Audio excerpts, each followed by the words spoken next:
meu pensar. Eu quero ver a igreja.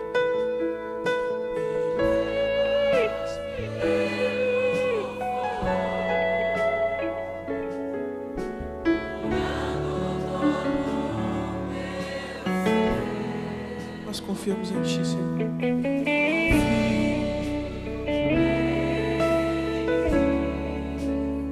Confie.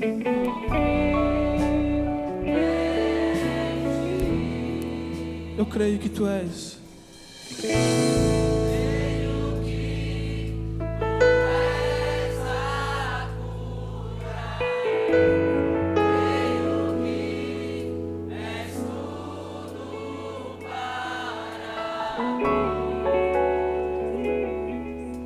Eu creio sim, Senhor.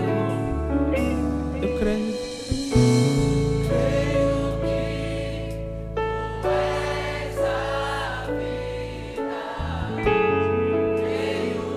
Não há outro igual a Ti.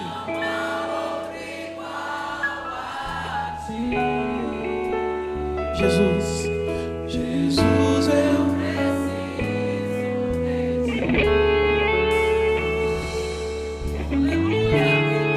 me escuta. Escutas quando clamo E acalma. e acalma o meu pensar. Me levas Pelo fogo, curando todo o meu ser. Confio em Ti. Confio em Confio em Ti. Ti. Creio que Tu és. Creio que Tu és a cura. Creio que és tudo para mim. Eu creio sim, Senhor. Eu creio sim, Senhor. Creio que Tu és amiga. Creio que não há outro igual a Ti. Jesus, eu preciso de Ti. Você pode fazer uma declaração de amor ao Senhor. Você pode declarar para Ele que nada é impossível para Ele. Você pode declarar que o poder dele excede todo o conhecimento e todo o entendimento humano. Então declare nesta noite: nada é impossível para Ti. Nada é impossível. Nada é impossível para Ti. Tens o meu mundo, tens o meu mundo em minhas. Nada é impossível para Ti. Nada é impossível. Nada é impossível para Ti. Tens o meu mundo. Nada é impossível. Nada é. Nada é impossível para Ti. Nada é impossível. Nada é impossível para Ti. Tens o meu. Eu creio que Tu és. Eu creio que Tu és. Creio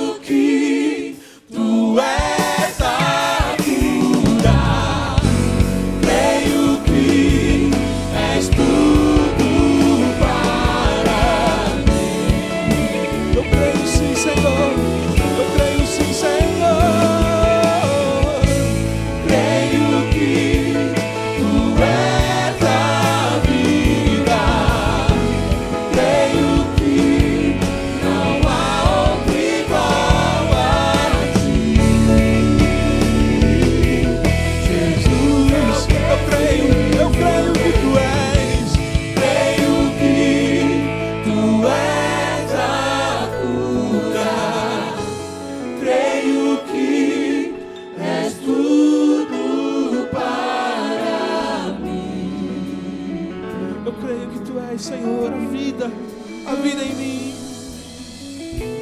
Creio que Tu és a vida. Creio que não há outro igual a Ti. Jesus, eu preciso. Eu creio que Tu és. Creio que Tu és a cura. Creio que és tudo para mim. Eu creio sim, Senhor. Eu creio. Creio que Tu és a vida. Creio que não há outro igual a Ti. Jesus, eu preciso de Ti. Jesus, eu preciso. Não há outro igual a Ti. Não há outro igual a Ti. Jesus, eu preciso. Jesus, eu preciso de Ti. Você pode declarar isso? Não há outro igual a Ti. Jesus, eu preciso de Ti. Oh, aleluia. Aleluia.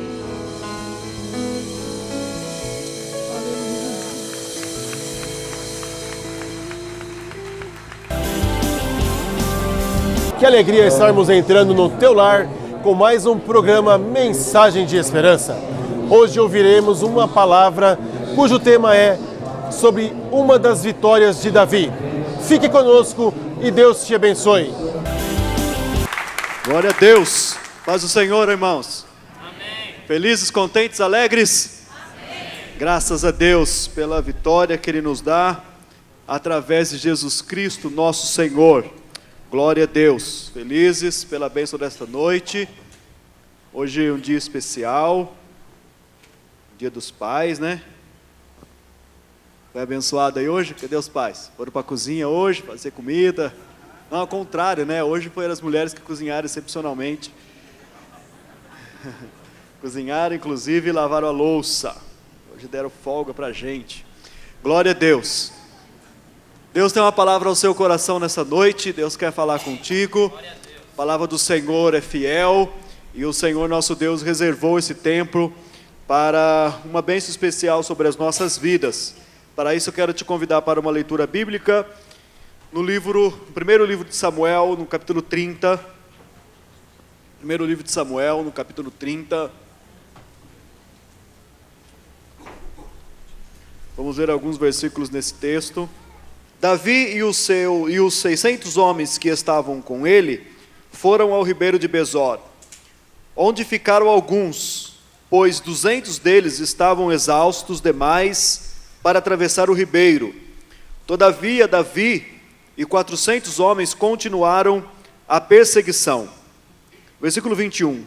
Então Davi foi até os 200 homens que estavam exaustos demais para segui-lo, e tinham ficado no ribeiro de Besor. Eles saíram para receber Davi e os que estavam com ele. E ao se aproximar com os seus soldados, Davi os saudou. Mas todos os elementos maus e vadios que tinham ido com Davi disseram: uma vez que não saíram conosco, não repartiremos com eles os bens que recuperamos. No entanto, cada um poderá pegar sua mulher e seus filhos e partir. Davi respondeu: não, meus irmãos, não façam isso com o que o Senhor nos deu. Ele nos protegeu e entregou em nossas mãos os bandidos que vieram contra nós. Quem concordará com o que vocês estão dizendo? A parte de quem ficou com a bagagem será a mesma de quem foi à batalha. Todos receberão partes iguais. Amém. Até aqui. Glória a Deus. Esse episódio faz parte de uma história. Eu gosto muito de histórias. Histórias nos ensinam de uma maneira muito especial.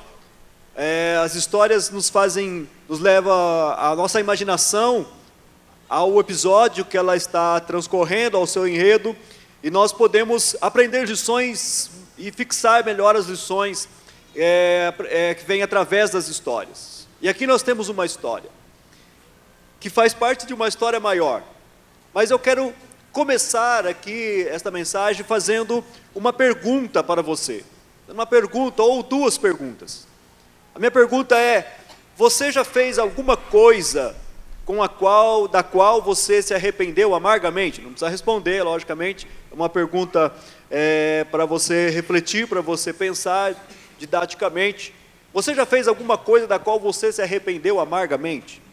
Existe alguma coisa na sua vida que você fez, falou, por que eu fui fazer isso? Ou talvez já foi vítima de uma circunstância da qual você lamenta muito. Algo que aconteceu na sua vida, que você traz isso como um peso na sua vida e você lamenta muito essa situação.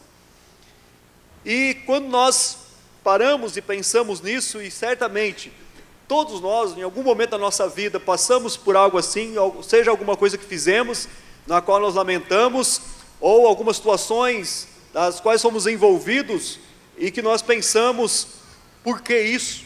Vem alguns questionamentos, a nossa memória, a nossa imaginação, e nós começamos a nos questionar, por que aconteceu isso? Ou então você pergunta, o que deu errado, em algo que parecia que era certo? Por que eu fui me envolver com isso? Mas você pergunta assim, por que eu não pensei diferente? Por que eu me deixei ser levado, ou ser envolvido por uma pessoa, por ele, por ela? Por que eu fui tão tolo de acreditar em alguém, acreditar naquela pessoa? E às vezes você até mesmo conclui dizendo assim, na verdade, a culpa, e aí nós começamos a apresentar os culpados, né? A culpa foi dos meus pais, ou a culpa foi de alguém da minha família, a culpa foi do meu marido, da minha esposa, a culpa foi de um ex-amigo, a culpa do que eu estou passando, dessa situação difícil que eu passei, que eu me envolvi, foi da igreja, de um irmão da igreja, ou do pastor, alguém. E nós pensamos nisso, refletimos nisso, lamentamos, e o nosso desejo é que isso apagasse da nossa mente, ou quem sabe, se a gente pudesse, nós voltaríamos no tempo, voltaríamos lá e não faríamos novamente aquilo, mudaríamos o conceito, mudaríamos a ideia de algo que fizemos, do qual nos arrependemos amargamente, ou envolvimentos que passamos em nossa vida. E talvez até você já disse assim, olha, também, o que importa agora? Não tem mais jeito, o que está feito, não tem mais jeito, agora pouco importa. E nesse momento você se sente muitas vezes cansado, você se sente esgotado, você se encontra fragilizado, você diz, chega, não dá mais, não tenho mais força para lutar. Ou quem sabe você está tão envergonhado, desmoralizado, a ponto de não querer olhar as pessoas, e a sua vontade é fugir, era um desejo de fuga, você quer ir para um lugar onde ninguém te conheça, onde ninguém nunca te viu, ninguém sabe quem você é, você quer desaparecer no mundo. Ou quem sabe você está tão arrependido, tão entregue, a ponto de querer voltar, a ponto de querer desfazer a sua vida, a ponto de pensar em iniciar tudo novamente, mas como fazer isso?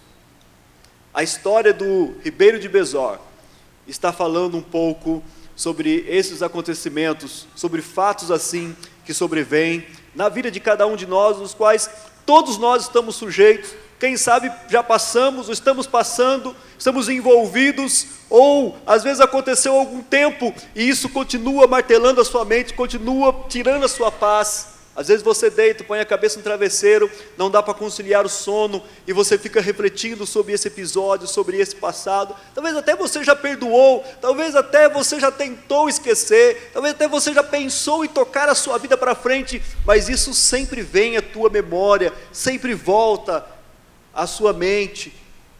E pode ser até que você está exatamente envolvido tanto nisso, que você está paralisado, que você não consegue caminhar, a sua vida não consegue tomar um rumo, a sua vida não consegue andar, porque isso está tomando conta de você, está te consumindo, e você está tão aflito, entristecido, perturbado por causa dessas circunstâncias. Essa história do ribeiro de Besor começa muito antes. Começa um dia quando Davi, um menino ainda, um garoto de cerca de 16, 17 anos, estava cuidando das ovelhinhas do seu pai, e ele é convidado para uma reunião secreta, e era uma reunião com a autoridade maior no seu país, que era o profeta Samuel, e ele chega ali, os irmãos já estavam, algumas pessoas, e quando ele entra na casa, o profeta vem, derrama um azeite sobre a cabeça dele e fala: você está ungido rei de Israel. Fala: ah, tá, legal. Só que lá no trono tinha um homem, poderoso, forte, grande, chamado Saul. Mas beleza, foi ungido rei de Israel. E na verdade aquela unção foi um problema para Davi. Ele começa a ser perseguido e ele tem que fugir agora, deixar sua casa, deixar todas as coisas, e vai habitar em regiões desertas, morar em cavernas. E quando ele está nessa situação, está nesse momento, algumas pessoas vão até ele. Está descrito lá, nesse mesmo livro de Samuel, no capítulo 22, no versículo 2, fala: também se juntaram a ele, a Davi, todos os que estavam em dificuldades, os endividados e os descontentes, e ele se tornou o líder deles. Havia cerca de 400 homens com ele. Esse homem Davi, fugitivo, embora rei, mas sem trono, sem palácio, sem autoridade, morando em cavernas no deserto, agora lidera um bando que não tem identidade, é chamado de bando, e eles estão endividados, são rejeitados, são pessoas problemáticas, sem um caráter estabelecido, pessoas frustradas, pessoas que estão à margem da sociedade, e vão viver com Davi. E Davi caminha com essas pessoas, e depois de algum tempo, entre fugas e batalhas, Davi os ensinou sobre Deus. Davi ensinou aqueles homens sobre beleza, sobre santidade, sobre poesia. Davi os moldou nas estratégias de batalha, nas circunstâncias da vida. Davi, através da oração, ensinou-lhes sobre providência, sobre livramentos, ensinou aqueles homens sobre o Deus que livra, que batalha as nossas guerras, deu a eles uma estrutura psicológica, uma estrutura moral. Eles começam agora a ter a sua identidade. Esses homens constituem famílias, esses homens constituem agora pessoas respeitadas, e nesse tempo, enquanto aguardavam que o seu líder Davi assumisse o reino, eles recebem abrigo num país vizinho, na terra dos filisteus, perto da cidade de Gate. Havia um homem chamado Ax, e esse Ax dá a eles uma cidade. Eles têm uma cidade agora, eles têm casas, eles constituem as suas famílias, eles têm contrato, eles são contratados, eles são guerreiros contratados, muito respeitados, sempre saíam, eram vitoriosos. Era agora não mais o bando de Davi, mas o exército de Davi. Eram os homens liderados por Davi, e todos tinham expectativa que Davi assumisse o trono, e esses homens iam estar com eles. Eles têm um nome agora, eles têm uma identidade, eles têm um respeito, eles têm família, eles têm casa, eles têm uma cidade. E está tudo bem, e parece que todas as coisas estão encaminhadas para que tudo dê certo. Até que um dia, eles fazem algo que talvez iriam se arrepender amargamente. Eles foram lutar uma guerra que não era deles, uma guerra que eles não deveriam estar. Eles fazem aquilo só por amizade. Eles se juntam aos filisteus para lutar contra o seu próprio povo, contra o exército do próprio Saul, contra o exército do seu próprio país, contra Israel.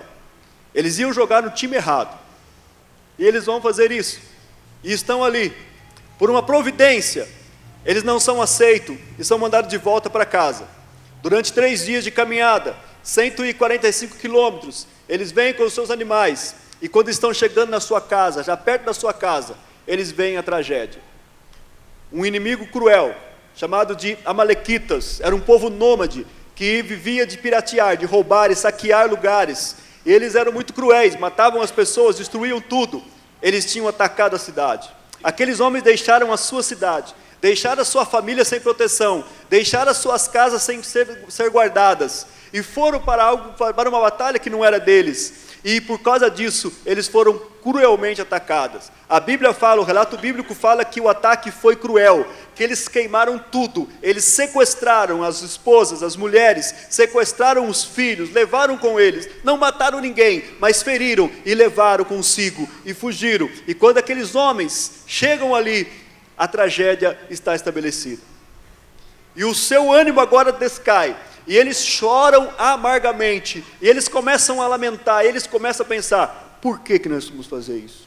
Por que não ficamos aqui? Por que deixamos aqui os nossos filhos sozinhos? Por que deixamos a nossa casa? Por que fomos nos envolver isso? E fomos nos envolver nisso?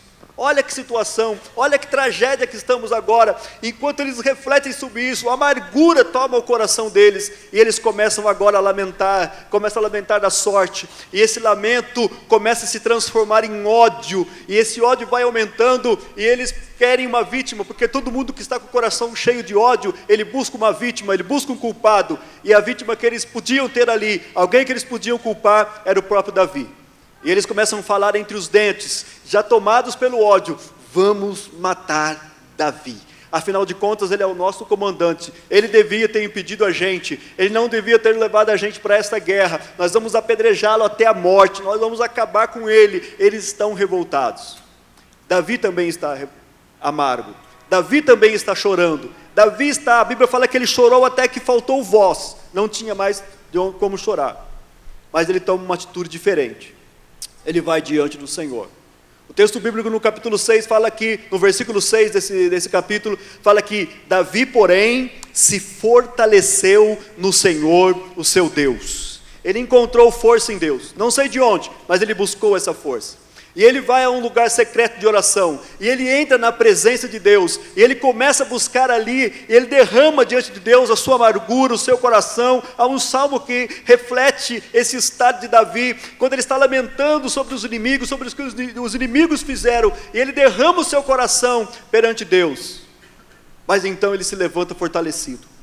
Agora ele não está mais lamentando. Davi não tem ódio no coração, ele tem uma direção. Ele chama o pastor da igreja dele lá dos 600, ele chama o Abiatar, que era o sacerdote, e eles juntos consultam ao Senhor, e eles fazem perguntas claras a Deus: deveremos partir, deveremos perseguir essa tropa, vamos recuperar o que nós perdemos? E a palavra do Senhor é: podem ir, vocês vão trazer tudo de volta, vão enfrentá-los. E ele sai. Olha o que é a diferença das circunstâncias que nós enfrentamos na vida. Na verdade, meus irmãos, nas circunstâncias que nós passamos, diante dessas situações que nós lamentamos, o que vai contar é a base que nós temos. Qual é a base sobre a qual a sua fé está edificada? Qual é a base sobre a qual a sua estrutura ou a sua vida espiritual está edificada? Aonde os seus pés estão apoiados? Muitos daqueles homens, embora conheceram Davi, embora conheceram o Deus de Davi, porém os seus pés não estavam fixos em Deus como estava Davi. Porque aquele que tem os pés fixos em Deus, ele passa também pelas angústias, ele passa pelas adversidades, mas nesse momento ele encontra abrigo em Deus, ele vai ao Senhor, ele consulta a vontade de Deus, e quando ele sai da presença de Deus, ele sai com uma direção, ele sai com um destino, ele sabe o que vai fazer, ele tem direcionamento porque o nosso Deus é um Deus que nos guia, é um Deus que nos orienta, é um Deus que nos mostra o caminho, é um Deus que fala com a gente, ele dá direcionamento para as nossas vidas. Glória a Deus. Eles vão sair agora. Davi comanda com tranquilidade, de quem, mesmo sem entender, tem certeza e acredita na vitória. Davi está tranquilo. Os homens estão apavorados. Davi consegue ter tranquilidade. Embora ele não entendesse como poderia vencer, como poderia recuperar, mas ele acreditava, porque ele esteve na presença de Deus. Nas horas das adversidades, a maneira como você entra diante de Deus vai decretar se você vai ser vitorioso ou se você vai ser derrotado. O sucesso ou insucesso na nossa vida depende da base sobre a qual você se apoia. E eu quero dizer para você, nessa noite, meu querido, quero dizer para você, irmão, irmã, que quando você procura e busca apoiar a sua vida sobre a palavra do Senhor, sobre os mandamentos do Senhor, sobre a presença de Deus, certamente Deus vai dar estrutura para você caminhar. Conheço alguns irmãos aqui da nossa igreja que estão passando por aflições muito grandes. Conheço muitos irmãos aqui da nossa igreja que estão passando por momentos de dores, na sua casa, na sua família, com os seus filhos, mas essas pessoas estão adorando a Deus, estão louvando a Deus.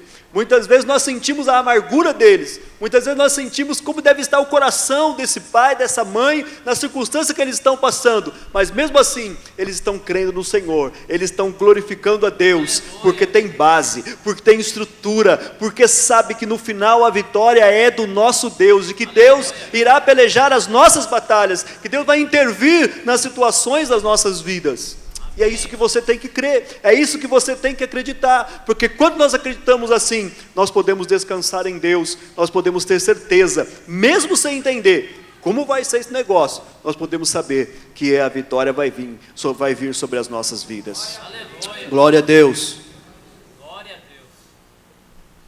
Davi sai com os seus 600 homens, eles caminham cerca de 25 quilômetros, e chega ao ribeiro de Besor, mas quando chega ali, tem 200 daqueles homens que não têm mais força.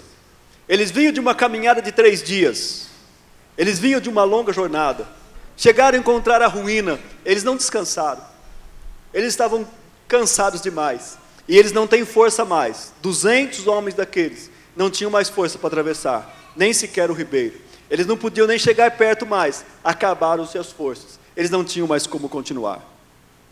Mas Davi estava tranquilo. Ele estava comandando, e ele estava tranquilo.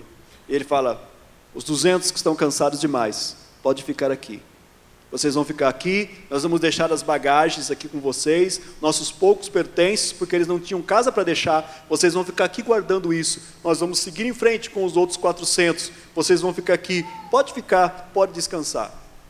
Se Davi não estivesse na presença de Deus, se Davi não estivesse descansando em Deus, ele estaria dizendo, com 600 aí ia ser difícil, imagina agora com 200 a menos, esses mole, esses fracos, esses desanimados, que não pode ir, aguenta um pouco mais, se esforça. Não, mas ele tinha certeza, que não era o número que importava, o que ele sabia, era que Deus estava com ele, e pode ser que fosse somente 2 com ele, ou 3 com ele, ele teria certeza que ele poderia vencer, ou quem sabe até ele sozinho, ele ia lá e seria vitorioso, porque Deus estava com ele, o Senhor caminharia com ele, o Senhor garantiria a vitória para ele.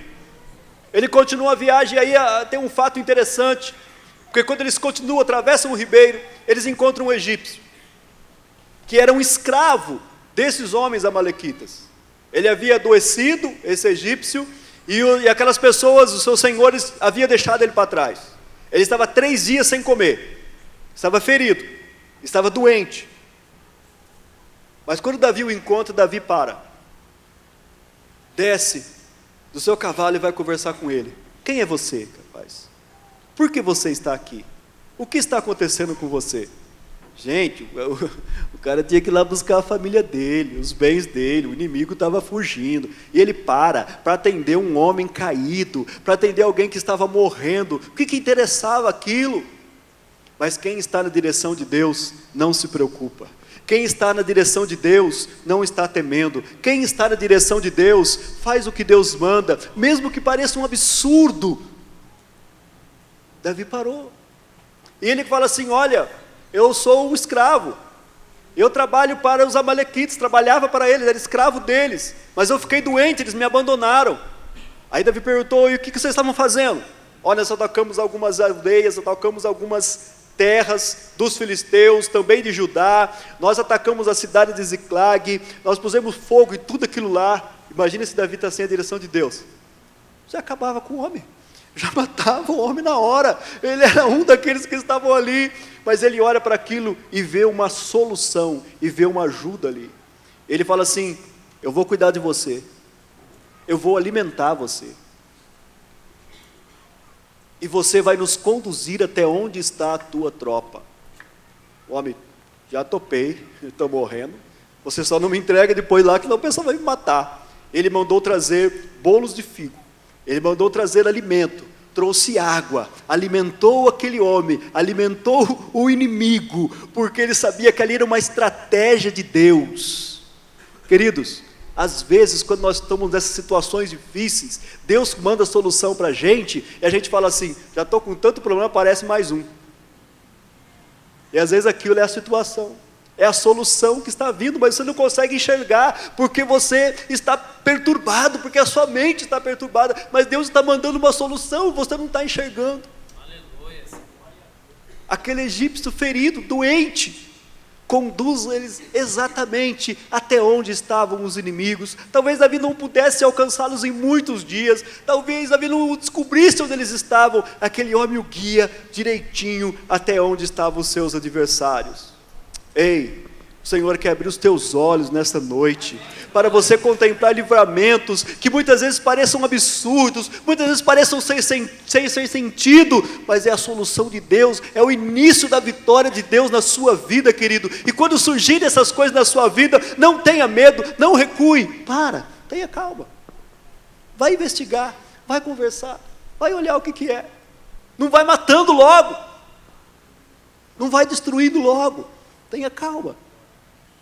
E olha que o Davi não era rapaz calminho, tranquilo não, com ele o negócio era mais embaixo, ele já ia para cima, ele já partia para o ataque, já partia para a briga, mas nessa hora, ele está na direção de Deus, e quando você está na direção de Deus, você tem a tranquilidade para ver as estratégias de Deus. Amém.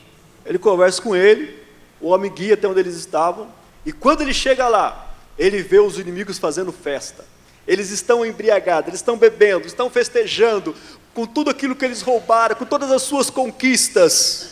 E a Bíblia diz que Davi olhou tudo aquilo, recuou e esperou até o outro dia para atacar. Ele não estava desesperado. Mas ele olha de longe, vê seus filhos lá, vê a sua esposa lá, vê os bens deles lá, os animais deles lá. Fala, é agora, gente, esquece, vamos para cima, vamos destruir tudo, vamos quebrar tudo. Ele, não, amanhã. Vamos esperar. Vamos ver qual que é a estratégia. E ele está esperando.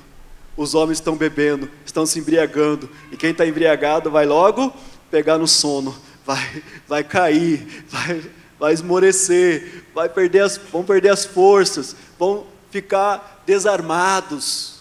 E Davi espera o momento certo, quando aqueles homens já estão tomados pela embriaguez, quando já estão tomados pelo cansaço, pelo sono da noite de festa, de bagunça, eles atacam, e aí só 400 homens montados em camelos fogem, só os que fugiram foram 400, foi igual o exército dele, mas eles matam, destroem todos os outros, recupera todos os seus bens, seus filhos, esposas, todos estão bem, todos voltam com ele, e ainda ele pega os despojos da batalha, despojos daquilo que não era deles, que os inimigos já tinham roubado de outros, e eles trazem agora, é o lucro da conquista, e eles voltam com mais do que eles tinham, e eles estão voltando e estão felizes. Deixa eu ver você, o fim da história não é aqui, o melhor da história não é esse, embora que pareça, beleza, recuperamos os bens, sucesso, não, o que Deus quer falar conosco acontece agora. Eles estão voltando, a alegria, eles inventam uma musiquinha, estes são os despojos de Davi, porque eles estão trazendo muito gado, eles estão trazendo tudo aquilo que aqueles homens haviam saqueado e roubado em todos os lugares, inclusive dos seus inimigos, e eles estão vindo felizes, e eles estão cantando, esses são os despojos de Davi, são os lucros, esse é o algo a mais, é o plus, é o que nós conseguimos a mais em tudo isso, pela nossa luta, pelas nossas conquistas, e eles estão voltando, e eles vão de novo, lá no ribeiro de Besor, e lá estão os 200 homens que de tão cansados não puderam ir e não puderam atravessar. Quando aqueles homens veem as suas famílias, imagina a alegria daqueles homens, querido, quando vê seus familiares voltando, regressando. E imagine, enquanto eles ficaram esperando lá no ribeiro, se você imaginar que eram pais, são os dias dos pais, né? Eram pais, eram maridos, que não tinham sequer força para lutar pela sua família, que não tinham sequer forças mais, não tinham estratégias mais para lutar pelos seus filhos. Talvez eles imaginassem os seus filhos lá escravizados, sequestrados, mas eles não tinham força, eles não podiam fazer absolutamente nada. Situação de total impotência, de total incapacidade, quando você não tem o que fazer, quando você não tem forças para fazer nada, e tudo que você imagina fazer, não há resposta em você mesmo para fazer aquilo. Quem sabe você hoje está passando por isso, quem sabe você veio a este culto, e você está vivendo uma situação assim na sua vida, quem sabe é na sua situação financeira, quem sabe é dentro da sua família, você olha para você mesmo e diz assim, eu queria fazer algo, mas eu não consigo, eu não posso, eu não tenho força em mim mesmo. É uma situação maior do que eu. É um peso, é um fardo que eu não posso carregar. São circunstâncias que não tem jeito. É uma enfermidade que o plano de saúde não resolve, que o dinheiro não consegue comprar. É uma situação que o melhor da medicina disse, não tem jeito. É uma mente que você não consegue mudar.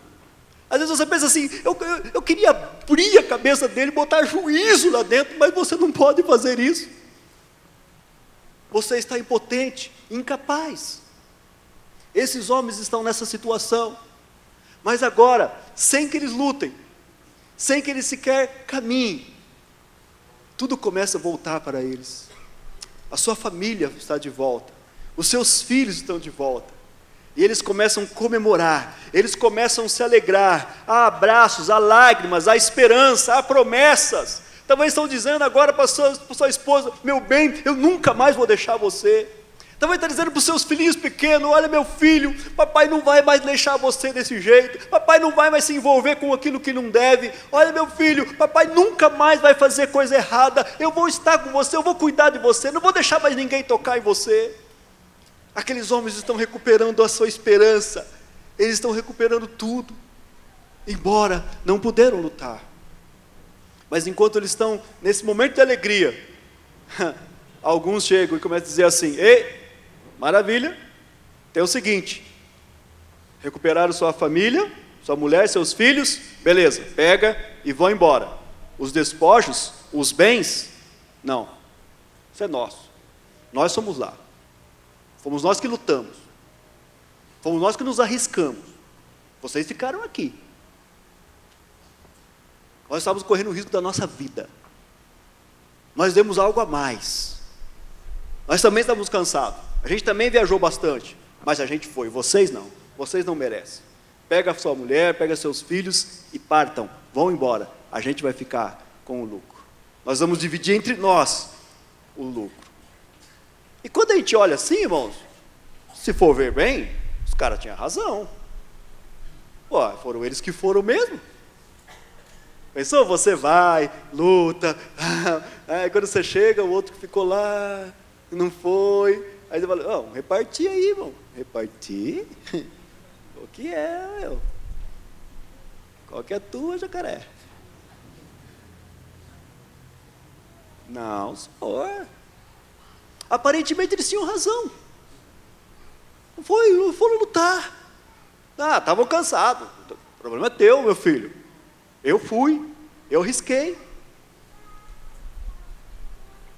Aparentemente, parece que eles tinham razão, mas não tinham. Por quê?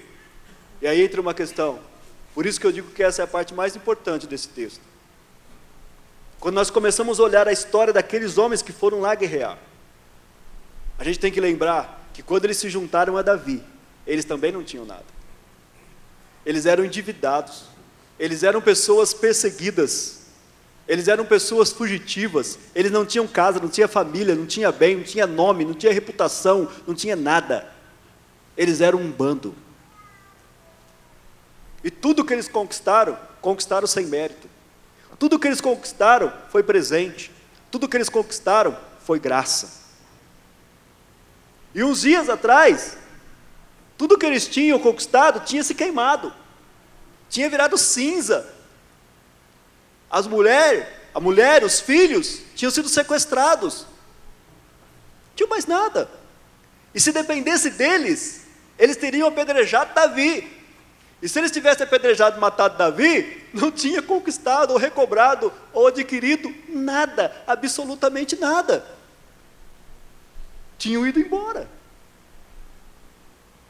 Quando nós olhamos por esse lado, tudo que eles conquistaram, não foi mérito deles, foi graça.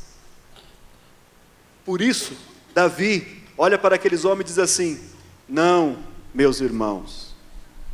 Olha o coração de quem está na direção de Deus. Embora o texto fale que eles eram vadios e maus, Davi fala, não, meus irmãos, não façam isso com o que o Senhor nos deu. Davi não falou assim, não façam isso com o que vocês conquistaram, não façam isso com o que o Senhor nos deu.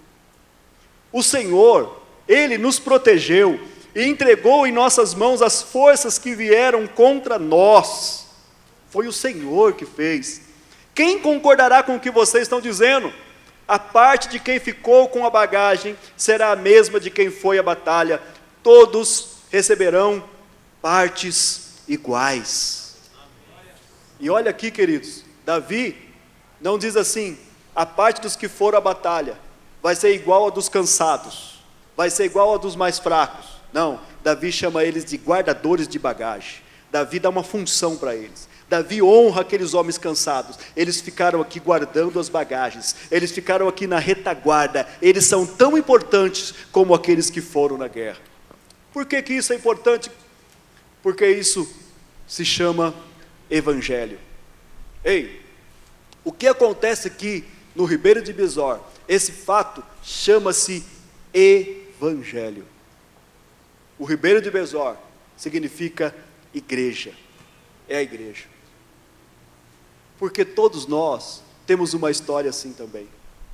Eu e você também estávamos sem esperança.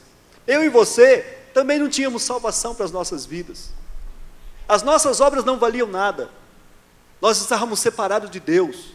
Nós tínhamos perdido o nosso valor. Nós não éramos nada como pessoas. Nós éramos indignos sequer de estar aqui nesse lugar. Eu e você, as nossas obras e tudo o que fizéssemos não compraria jamais a nossa salvação. Nada nós merecemos. Nada do que temos é mérito nosso. Tudo é graça. Tudo foi concedido pela graça. E Deus nos deu. Tudo que alcançamos é presente de Deus. Tudo que temos hoje é presente de Deus. Se Deus te levantou, se Deus te restaurou, foi pela graça, foi porque Ele fez, porque Ele conquistou. Porque nós não tínhamos nada que nós pudéssemos fazer, a gente não poderia comprar a nossa salvação. A Bíblia diz que ninguém pode pagar o preço de uma alma, mesmo que você tivesse muitos recursos. Fala que todos os recursos do mundo se esgotariam. A Bíblia diz que não foi com ouro e nem com prata que nós fomos resgatados da nossa vã madeira de viver, mas sim com o sangue precioso de Jesus. Foi através dele que nós temos a salvação, através dele que nós temos a vida. Tudo que temos veio dele. Isso é evangelho, querido. Isso é graça. Isso é bondade que nós não merecemos. Isso é presente pelo qual nós não temos direito, mas ele nos concedeu, mas ele nos deu. Se você pensa que o que você tem é mérito seu, se você pensa que o que você tem é por causa de algo que você fez e que outros não merecem porque talvez não foi o que você fez, ei, isso não é evangelho. Você não está entendendo o que é graça de Deus, o que é que Jesus fez. Pode ser que você está aqui nessa noite, envergonhado, perturbado, porque talvez você pense assim: olha aqui, olha quantas pessoas que tem aqui nessa igreja, olha aquele homem que está falando lá em cima, o cara deve ter feito muita coisa boa, ele deve ser um cara assim que tem uma intimidade com Deus, olha, Deus deve olhar para ele e ver tanta coisa boa nele, e você talvez se envergonhe e fala assim: mas eu não... Você está enganado. Todos nós, começando desse aqui que está aqui em cima, não merece estar nesse lugar. Todos nós, queridos, não merecemos estar aqui. Tudo que temos e tudo que somos foi porque Jesus conquistou por nós. Davi aqui representa Jesus. É ele que lutou a nossa batalha. É ele que um dia tomou a frente. É ele que um dia assumiu o controle da situação e nos guiou e nos resgatou. E se nós estamos aqui, é mérito dele, é graça dele, é o amor dele sobre as nossas vidas. Você não é diferente de nenhum que está aqui. Pode ser que alguém que está aqui hoje não esteja numa situação tão difícil, pode ser que hoje está passando um momento de bênção, glória a Deus por isso, mas ei, nenhum de nós merecemos, nenhum de nós somos dignos. Tudo que temos é presente dele, é graça, veio dele e é para ele. E a igreja é exatamente isso aí. A igreja é o lugar aonde os indignos estão reunidos. Eu gosto muito de uma carta de Apocalipse, quando o anjo do Senhor fala para uma igreja, e ele está elogiando a igreja pelo trabalho deles, e chega um momento ele diz assim: embora tendo pouca força, tu não negaste o meu nome. Eu procuro ler sempre esse texto, Eu sei decora esse versículo, mas eu gosto de ler, eu quero ver se está escrito isso mesmo lá, porque eu não acredito que Deus falou isso. Embora tendo pouca força. O Senhor ali não está elogiando a capacidade daquela igreja, Deus não está elogiando a força, o poder extraordinário daquela igreja, Ele está elogiando porque, embora eles tenham pouca força. E aqui é o lugar dos que têm pouca força. Quero dizer que você tem um pastor que tem pouca força. O pastor, pouca força. Pouquinha força. Mas eu acredito nele. Muitas respostas eu não sei. Muitos questionamentos eu não sei dar solução. Muitos conflitos eu não sei resolver. Muitas batalhas eu não tenho coragem de entrar. Mas eu acredito naquele que está à frente. Eu acredito no Deus que eu sirvo. Eu acredito que Ele pode fazer. Eu acredito que Ele pode mudar situações. Quando eu orava, queridos, sobre esse momento e sobre esta palavra, o Senhor trazia ao meu coração. Talvez eu não esteja falando para todos que estão aqui, mas o Senhor quer falar com algumas pessoas que têm se sentido como que indignos diante de Deus, envergonhados por algo que você fez, por uma circunstância que você foi envolvido. Talvez você tenha vergonha de olhar para os seus filhos. Talvez você tenha vergonha de olhar para a sua esposa. Talvez você tenha vergonha de olhar para o seu marido. Talvez você tenha vergonha que as pessoas saibam quem você é realmente. Talvez você tenha vergonha até mesmo de falar com Deus. Talvez você queira se esconder até do próprio Deus, assim como Adão e Eva fez lá no princípio. Pensaram que poderiam se esconder de Deus. Mas eu quero dizer alguma coisa para você. Primeiro, Deus sabe quem você é. Ele conhece o seu coração. Ele conhece a sua vida. Ele sabe tudo o que você fala e tudo o que você pensa. Ele sabe toda a sua história. E apesar disso, Ele continua dizendo que te ama. Apesar disso, Ele continua amando você. Há um filme, me falha o nome do filme agora, em que um anjo, ele volta, ele vem aqui na terra, ele tem a função de levar algumas pessoas lá. Mas aí ele se apaixona por uma moça. É uma ficção, uma história. Se chama Encontro Marcado, o filme. Não é a Cidade dos Anjos. Encontro Marcado. E quando ele está envolvido, mas ele não sabe dizer realmente o que é amor. Então ele pergunta para o Senhor, que era o pai da garota que ele gostava. Pergunta assim: como que eu posso saber que eu estou amando? Aquele homem diz para ele assim: você sabe se uma pessoa realmente te ama quando ela conhece todas as suas misérias e mesmo assim ela continua se importando com você. Embora seja uma palavra de um filme, não está escrito na Bíblia, demonstra exatamente como Deus nos vê. Ele conhece todas as nossas misérias, Ele conhece todos os nossos erros, e mesmo assim, Ele continua nos amando. Nós somos muito diferentes disso, querido. Quando nós começamos a conhecer as pessoas, e ver o seu lado mais sombrio, nós começamos a nos afastar delas. Mas Deus, embora conheça o nosso lado mais sombrio, Ele está sempre próximo de nós, Ele está sempre buscando estar conosco. E a palavra de Deus para você hoje, é que você não precisa se envergonhar, é que você não precisa estar com a cabeça baixa, é que você não precisa estar abatido, porque Deus, embora te conheça, Ele tem vitória para a sua vida, Ele tem um tempo novo para a sua vida, Ele tem caminhos extraordinários para a sua vida, Ele tem restauração, Ele vai dar de volta tudo aquilo que o inimigo levou, Ele vai trazer esperança, Ele vai trazer alegria, Ele vai trazer um novo tempo para você. Você pode dizer: pastor, mas eu estou sem força. Mas realmente, a força não é nossa. Nós somos os pouca força. A nossa força vem dEle. Ele tem força por nós. Ele é o super-herói da história. Ele é aquele que luta a nossa guerra. Ele é aquele que luta as nossas batalhas, Ele é quem enfrenta os nossos inimigos, Ele é aquele que nos socorre. Ei, eu quero que você receba esta palavra como um novo tempo na sua vida. O Senhor caminhando e vindo em tua direção. O texto bíblico diz que Davi, quando volta, ele volta ao ribeiro de Besor. Ele está preocupado com os 200 que estão lá. E quando ele chega, ele os saúda. E quando ele vê, ele os saudou. Teria que ser diferente. Aqueles 200 deveriam saudar Davi. Aqueles 200 deveriam se levantar e ir diante de Davi, se prostrar diante dele e dizer: obrigado, Davi, obrigado pelo que você fez.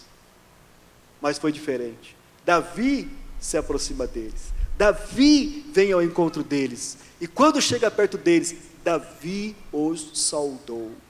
E a palavra os saudou aqui, querido, é como alguém que parabeniza, é como alguém que cumprimenta o outro pela sua vitória, é como alguém que está chegando a dizer: valeu, nós vencemos, você foi vencedor, você conquistou, parabéns, eu te saúdo. É assim que Deus faz com a gente. Ele ganha a batalha por nós, Ele enfrenta o inimigo por nós, Ele luta a nossa batalha, e no final, Ele ainda nos saúda, Ele ainda vem até nós e diz assim: você é vencedor, você conquistou, você conseguiu. E quando nós entendemos que foi Ele, e Ele nos traz muito mais do que aquilo que nós merecemos, daquilo que nós podemos ter. Em nome de Jesus, erga sua cabeça nessa noite. Em nome de Jesus, tudo aquilo que você viveu, todas as marcas que a vida fez em você, todas as situações que você está arrependido amargamente de ter vivido, todas as circunstâncias que você já entrou, que você fala assim: por quê? O Senhor está dizendo para você: acaba com isso hoje, acaba com essas questões hoje. Eu estou assumindo o controle, eu estou tomando o controle da sua vida. Esqueça tudo isso, chega de pensar nisso. Você não precisa desaparecer, você não precisa fugir, você não precisa se esconder. O Senhor te conhece, Ele quer que você se levanta, e Ele está na sua frente, e Ele vai te conduzir. Isso é o Evangelho, isso é a graça. Foi para isso que Ele veio, foi para isso que Ele morreu, foi para isso que Ele está falando com você nesta noite. Ei, meu filho, eu estou com você, eu tenho vitória para a sua vida. Chega de vergonha, chega de ficar frustrado, em nome de Jesus. Olá, foi um prazer tê-lo como ouvinte nessa noite, por você ter participado conosco desse culto, ouvindo a mensagem da palavra do Senhor, participando do culto através dos louvores. Foi um prazer tê-lo conosco. Então convidamos a participar e estar conosco no próximo culto. Nós vamos orar em nome do Senhor Jesus. Pai amado e querido, nós te agradecemos nessa noite, ó Deus, por tudo que foi feito nesse templo. Te louvamos pela vida daqueles que assistiram o culto pela internet, onde estiveram também participando do culto, ouvindo e aprendendo da tua palavra. Que a tua bênção, Senhor, esteja sobre a vida de cada um nesta noite. Em nome do Senhor Jesus Cristo é que nós oramos. Amém. Amém, Jesus. Muito obrigado e convidamos a você a estar conosco na próxima semana, em nome do Senhor Jesus.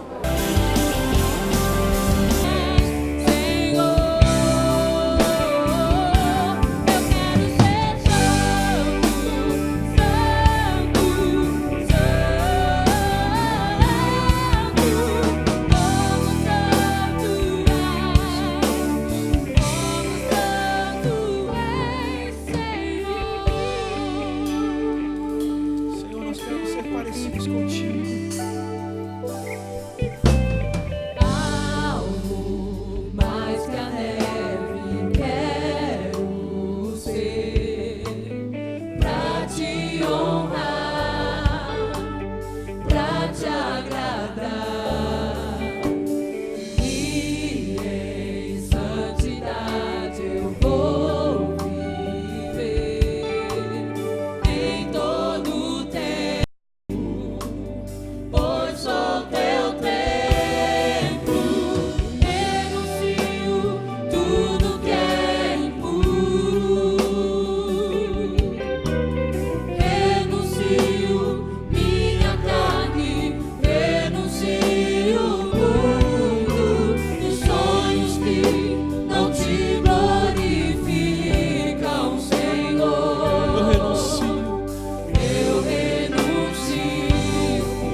Tu és santo, nós queremos ser santos.